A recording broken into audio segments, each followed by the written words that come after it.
izin untuk men-sharing kepada Bapak Ibu sekalian mengenai apa sih itu faltering growth dan bagaimana hubungannya dengan stunting. Nah, 1000 hari pertama kehidupan tentunya seringkali didengar oleh Bapak Ibu sekalian, 1000 HPK, 1000 HPK, 1000 HPK. Mengapa sih itu menjadi penting?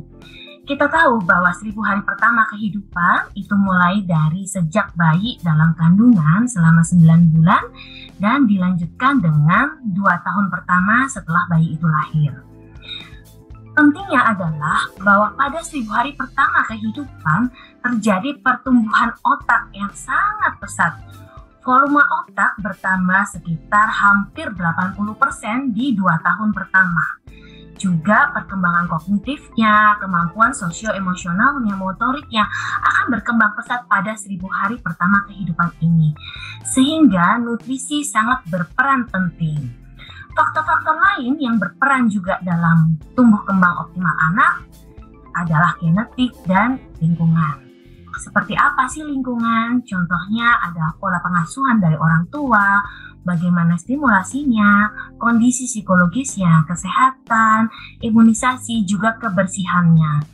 Dan pada kali ini saya lebih menitik beratkan pada nutrisi. Nutrisi berperan sangat penting terhadap pertumbuhan dan perkembangan anak. Dalam jangka pendeknya, nutrisi berperan membantu perkembangan otak anak, pertumbuhan anak, juga proses metabolisme pertumbuhan dalam badan anak. Dan jangka panjangnya dapat mengoptimalkan kemampuan kognitif maupun prestasi dari si anak.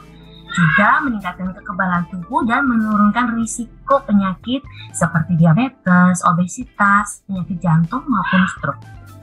Nah, dampak kekurangan nutrisi pada terutama 1000 hari pertama kehidupan akan terjadi suatu kondisi yang kita namakan faltering growth. Jadi berat badan akan sulit naik, seret, kemudian lama-lama dia akan mengalami suatu kondisi yang dinamakan gagal tumbuh. Nah, kondisi ini bila terjadi secara terus-menerus ataupun kronis, maka akan mengalami suatu kondisi namanya stunting. Stunting ini sendiri akan menyebabkan seorang anak ini jatuh dalam keadaan stunted atau pendek. Dampak lain dari kekurangan nutrisi ini secara jangka panjang dapat menjadikan anak jatuh dalam kondisi gizi buruk, yang mana kita tahu bahwa anak jika sudah mengalami gizi buruk, maka struktur otaknya akan berpengaruh, akan buruk. Selanjutnya, setelah struktur otaknya tidak baik, maka tentunya kognitifnya atau prestasinya akan juga lebih rendah.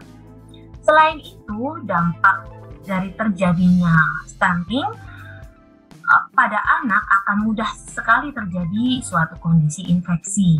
Jadi kebutuhan nutrisinya meningkat, namun terjadi penurunan ketersediaan nutrisi di dalam tubuhnya. Akhirnya mengubah lingkungan dalam sistem pencernaannya, yang mana sistem pencernaan ini pada awal-awal kehidupan berperan sangat penting terhadap sistem imunitas. Jika sistem pencernaan terganggu, tentunya sistem imunnya juga akan terganggu. Kemudian kembali lagi anak lebih mudah terkena infeksi dan penyakit-penyakit lainnya. Nah, berbagai masalah gangguan gizi seperti gagal tumbuh, kemudian stunting, dan selanjutnya terjadi gizi kurang maupun gizi buruk. Pada kesempatan ini, saya akan lebih membahas mengenai faltering growth sebagai deteksi dini. Apakah itu faltering growth? Faltering growth itu dikenal sebagai failure to thrive atau growth failure atau gagal tumbuh, merupakan kegagalan anak tumbuh dengan baik. Artinya jika diplot ke kurva pertumbuhan WHO, maka akan didapatkan kenaikan berat badannya di bawah persentil 5 dari tabel tersebut.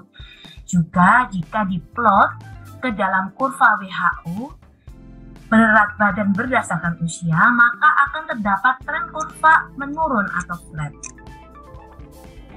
Berikut contohnya. Jadi jika berat badan bayi usia 1 bulan itu 3,8, kemudian tidak kontrol ke kita, lalu kontrol saat usia 4 bulan, ternyata berat badannya kita temukan 5 kilo atau 5.000 gram. Maka kita bisa plot di dalam kurva ini sesuai usianya ya, usia 4 bulan.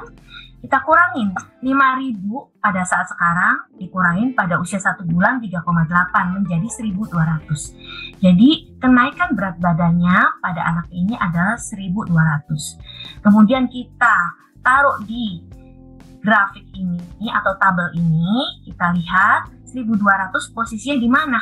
Ternyata 1.200 itu jauh sekali di bawah persentil 1. Nah, pada kondisi ini kita bisa menyebut bahwa anak ini jatuh dalam kondisi gagal tumbuh.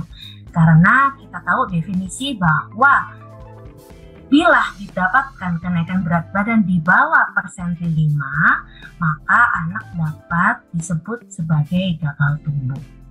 Dan tentunya kita harus tahu idealnya kenaikan berat badan pada anak ini adalah di persentil 50, yaitu sekitar 2.254 gram.